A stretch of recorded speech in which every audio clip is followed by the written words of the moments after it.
Halo sahabat sehat, perkenalkan saya Dr. Maruli Tua Sianipar dari Rumah Sakit Columbia Asia Pulau Mas. Pada info medis kali ini, kita akan membahas lebih banyak seputar serangan jantung dan bagaimana pertolongan pertamanya.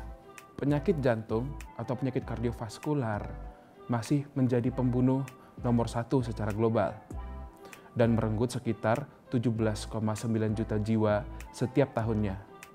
4 dari 5 kematian disebabkan akibat serangan jantung dan stroke.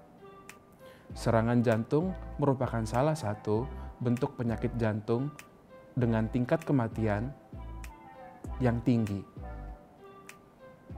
Proses terjadinya serangan jantung ini harus didahului oleh kerusakan pembuluh darah jantung yang dikenal sebagai proses aterosklerosis. Memang serangan jantung terjadi mendadak, tiba-tiba. Namun untuk proses aterosklerosis sendiri memerlukan waktu bertahun-tahun, proses yang sangat perlahan untuk menimbulkan kerusakan pada pembuluh darah. Yang dimaksud dengan proses aterosklerosis adalah proses kerusakan pembuluh darah yang pasti dialami oleh setiap manusia. Proses ini sudah dimulai bahkan pada saat bayi. Aterosklerosis akan menyebabkan penumpukan plak kolesterol pada lapisan tengah pembuluh darah, yang akhirnya akan menyebabkan penyempitan kapiler pembuluh darah. Pada penyakit jantung koroner, terjadi penumpukan plak kolesterol yang secara signifikan akan menyebabkan penyempitan yang bermakna pada pembuluh darah koroner. Pembuluh darah koroner sendiri adalah pembuluh darah yang memberikan aliran darah, oksigen, dan nutrisi untuk otot jantung. Semakin tebal plak kolesterol yang menumpuk, maka akan semakin sempit lumen pembuluh darah dan akan semakin rapuh pula plak kolesterol tersebut. Plak kolesterol yang rapuh akan rentan pecah atau robek atau ruptur, yang kemudian akan memicu proses pembekuan darah sehingga dapat menyebabkan penyumbatan pembuluh darah yang mendadak, baik yang bersifatnya total ataupun subtotal. Sumbatan pembuluh darah yang bersifat subtotal atau total pada pembuluh darah koroner ini akan menimbulkan suatu kondisi akut yang disebut serangan jantung.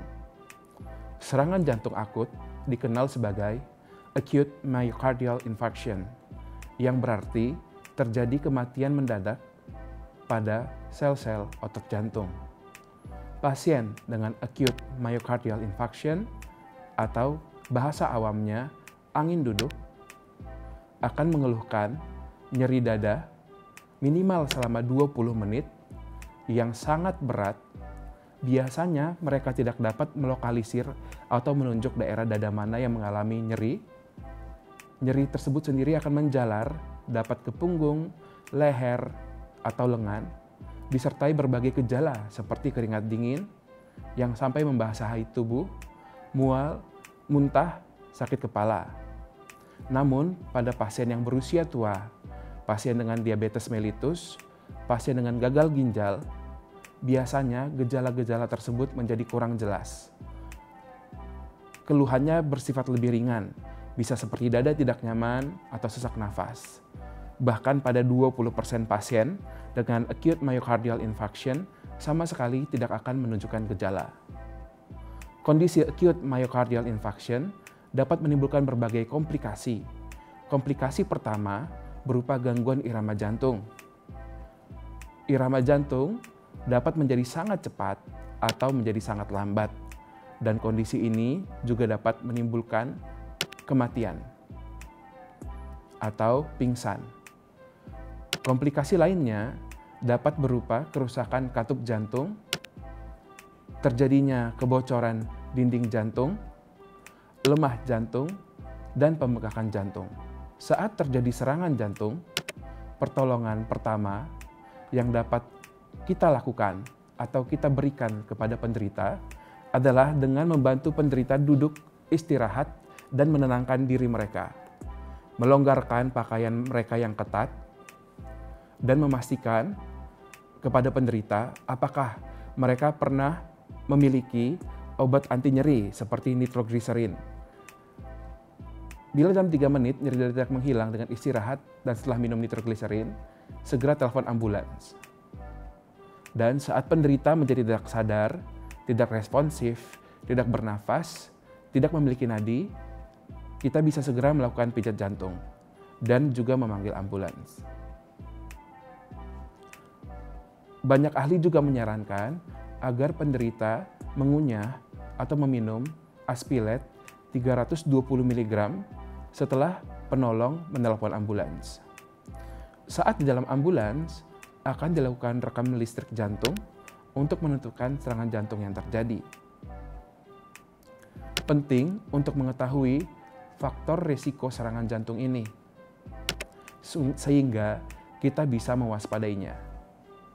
Faktor risiko tersebut dibagi menjadi faktor risiko yang dapat dimodifikasi dan faktor risiko yang tidak dapat dimodifikasi.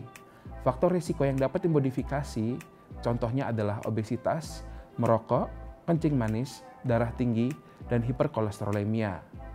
Faktor risiko yang tidak dapat diubah misalnya riwayat keluarga, jenis kelamin laki-laki, dan menopause.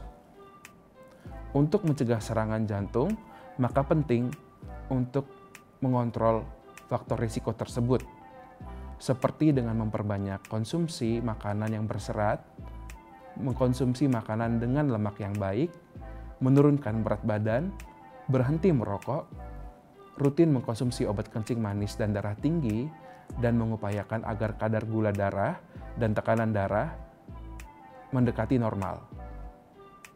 Selain itu, dengan berolahraga teratur, beristirahat, dan tidur yang cukup juga akan membantu menurunkan faktor risiko penyebab serangan jantung.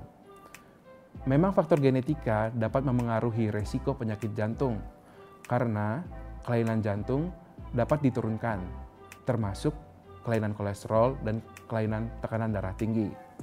Variasi genetika ini disimpan di dalam DNA sel telur dan sperma yang kemudian diturunkan dan diwariskan ke setiap sel tubuh anak selama masa perkembangan. Walaupun penyakit jantung memang dipengaruhi faktor genetika, namun dengan menjaga pola hidup sehat, maka proses kerusakan pembuluh darah bisa diperlambat sehingga kita dapat memiliki pembuluh darah yang lebih sehat untuk waktu yang lebih lama.